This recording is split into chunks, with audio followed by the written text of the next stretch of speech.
trouve que le système de l'éducation, justement, c'est un système qui n'est pas du tout comme notre culture. Nous, on nous l'apprend quand on est jeune et qu'on grandit.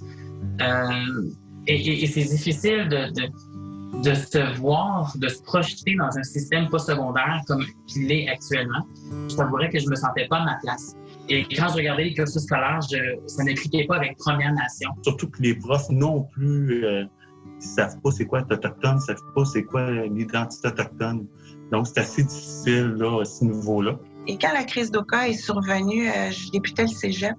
Et ça a été tout un virage dans ma vie personnelle, mais aussi scolaire. J'entendais toutes sortes de commentaires qu'on ne payait pas d'impôts, on ne payait pas de taxes, on était des trafiquants de cigarettes, tous des trucs qu'on sait aujourd'hui. Toi, tu représentes les Autochtones. C'est comme un gros titre, là. On est 11 nations au Québec. Ben moi, je suis une des Abénaquis. J'ai mes particularités, mais j'ai ça, je porte ça en moi. Oui, des fois, c'est pas tout à fait vrai qu'est-ce qui s'est passé dans nos livres d'histoire, mais aussi on touche on flatte un peu le contenu. On va pas en profondeur. Les Autochtones sont toujours un peu vus comme les méchants. Et connaîtrait l'histoire des Autochtones, ben, je pense qu'il y aura plus de sensibilité, puis on diminuera aussi les préjugés, le racisme, toutes les choses négatives qu'on peut avoir envers les Autochtones. Most people know nothing about Indigenous people. You know, most people know nothing about how many nations live in Quebec or anywhere else across the country, and you know what they did before colonial contact and how they survived, and you know this old mentality of they were apolitical and you know tribal. That's not true. Je me suis rendu compte rapidement que à quiconque que je parlais, que ce soit étudiant ou professeur, il n'y a personne qui comprenait de quoi je parlais quand je parlais de surreprésentation des Autochtones. Ça m'a un peu découragée, puis je me suis dit, bon, je vais faire mon doctorat de quelle façon? Je pense que la sécurisation culturelle à l'époque, en tout cas, moi, c'était pas un concept que je connaissais vraiment, mais j'étais confrontée à son absence. Et là, j'ai dit, je pense que je vais abandonner mon bac parce que ça représente pas mes valeurs, puis ça représente pas les Autochtones. Au niveau universitaire, quand j'y étais en 2011, je vous dirais que effectivement, j'ai pas eu de sentiment d'appartenance envers l'université au niveau de ma culture, au niveau de mes origines. Il y avait très peu d'informations. S'il y en avait, je le savais même pas. Donc, du coup, j'ai pas eu aucune appartenance à aucun groupe au niveau universitaire.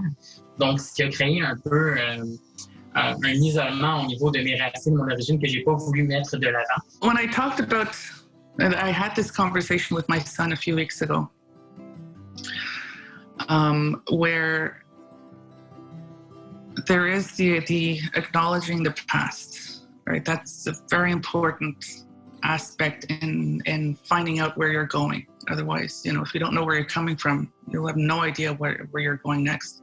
But I think just that openness, being open to thinking differently would be the first step, and that, you know, would involve making that effort to see the world through our eyes and what that means. Jusqu'à mon doctorat, je me suis jamais sentie à ma place dans aucun environnement scolaire, pour être bien honnête. Mais j'avais tendance à ne pas dire que j'étais autochtone.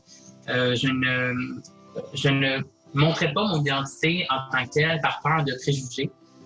Lorsque j'étais jeune, on me disait tout le temps « Ah, c'est pas bon de dire qu'on est autochtone, on se fait juger là-dessus, il y a des préjugés, les gens vont te juger. Donc, c'est mieux de faire profil bas. » C'est vraiment la crise d'Oka pour moi qui a tout changé. Parce que même si on était à 3 heures de Montréal, là, c'est comme si soudainement, tous les gens s'étaient mis à réaliser que il y avait des Autochtones au Québec. Puis ça, c'était être autochtone au Québec, c'était une réalité particulière. Donc là, à ce moment-là, j'ai eu droit à toutes les questions. Là, pourquoi toi, tu vis pas en réserve? Pourquoi tu parles pas une langue? Pourquoi t'as pas, tu sais, pourquoi t'es comme ça physiquement? Pourquoi t'es blanche? Donc là, j'ai compris que mon identité autochtone, c'était plus quelque chose qui m'appartenait juste à moi. C'était quelque chose que les autres aussi avaient comme un pouvoir dessus de critiquer ou de juger ça. Puis ça a été plus difficile. Des commentaires, par exemple, t'es rentré par la porte d'en arrière, tu ne mérites pas d'être là. Tu seras pas capable. Tu voles une place à quelqu'un. Ah oui, tu as eu une place avec la faculté de médecine, Première Nation. Ah oui, bon, on devrait vous faire un permis restrictif quand vous finissez pour être sûr que vous retournez dans les communautés. Puis je suis pas sûre que les gens sont conscients à ce moment-là que c'est une sorte de ségrégation, mais pour moi, du racisme systémique. We were learning how to paint. And I'm just not a good painter. Like, I suck, you know?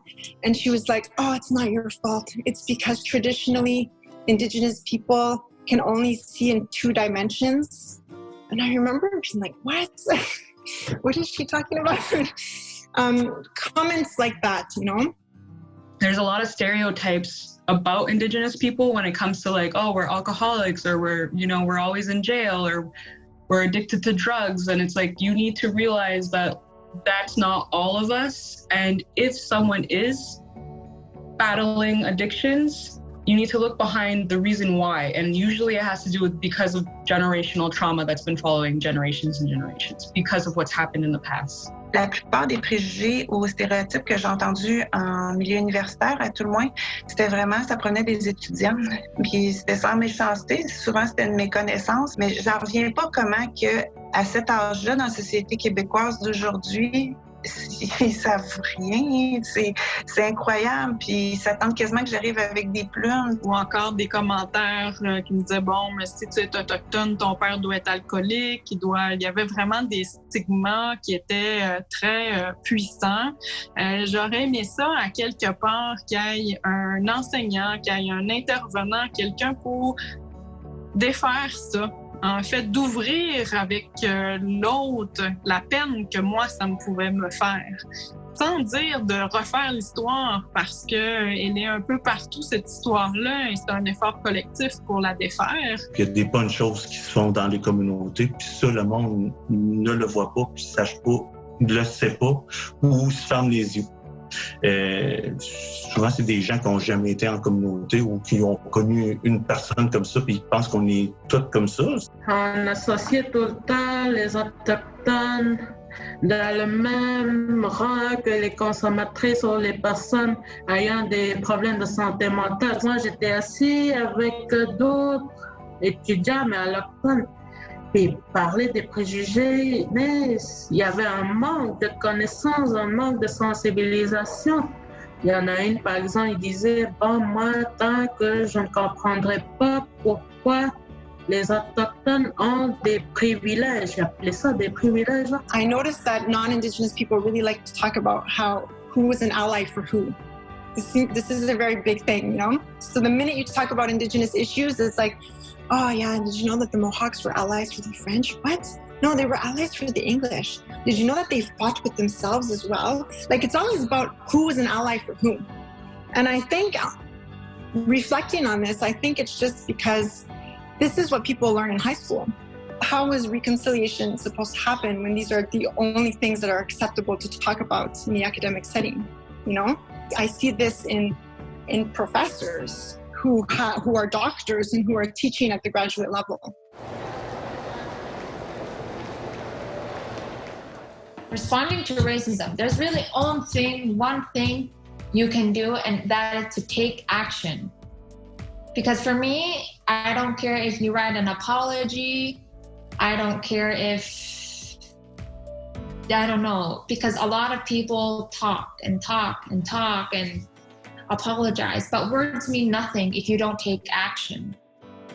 For example, I think all university professors and should be educated on the fact about Inuit, about First Nations, about our history, about colonization, about residential schools, about the dog slaughter. These are things people, professors need to understand in order for them to understand us. And once they understand us, they're going to have a better time integrating and helping us succeed in post-secondary.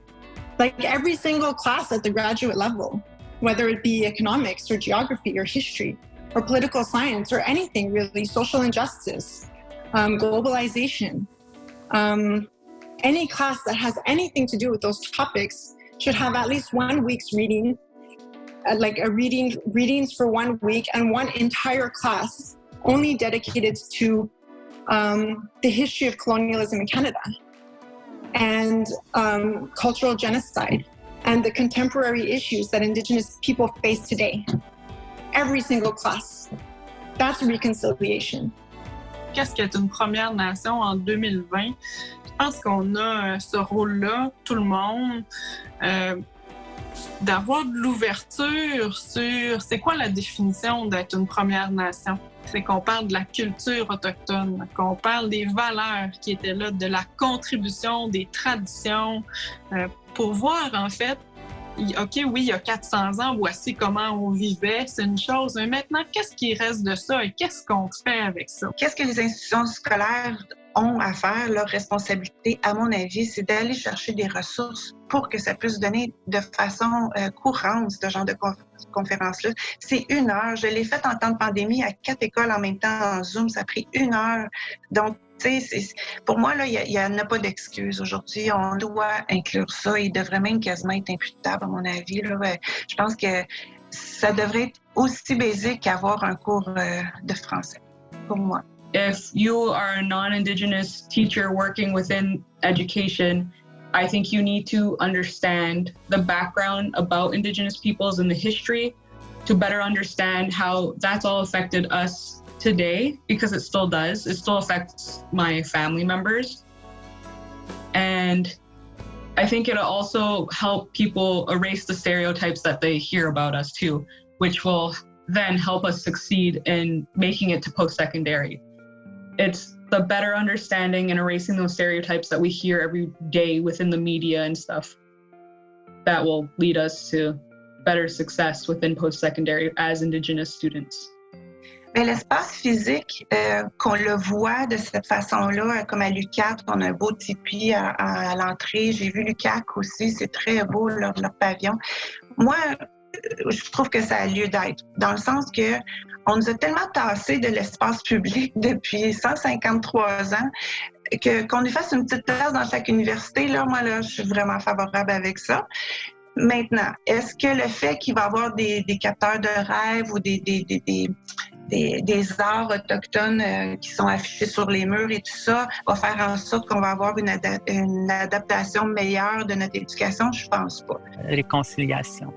Il n'y en a pas juste de le dire, il n'y en a pas juste de paraître. Il faut avoir des actions concrètes. Genre, on ne peut pas changer ce qui s'est passé. Le passé il est déjà là. Il faut juste avancer, améliorer nos situations, puis s'adapter genre, à nos besoins surtout. Là. Parce que maintenant, je sais, genre, les jeunes ils ont peur d'aller en ville, d'aller étudier. Il faut qu'il y ait un sentiment d'appartenance si tu veux vraiment aller dans les universités autochtones. I bring it to the classroom as much as I can. Every time I have an assignment, every time I have a presentation, I make sure to incorporate my culture and what realities we faced in the North, because these things need to be known by the South. There's too much of a gap.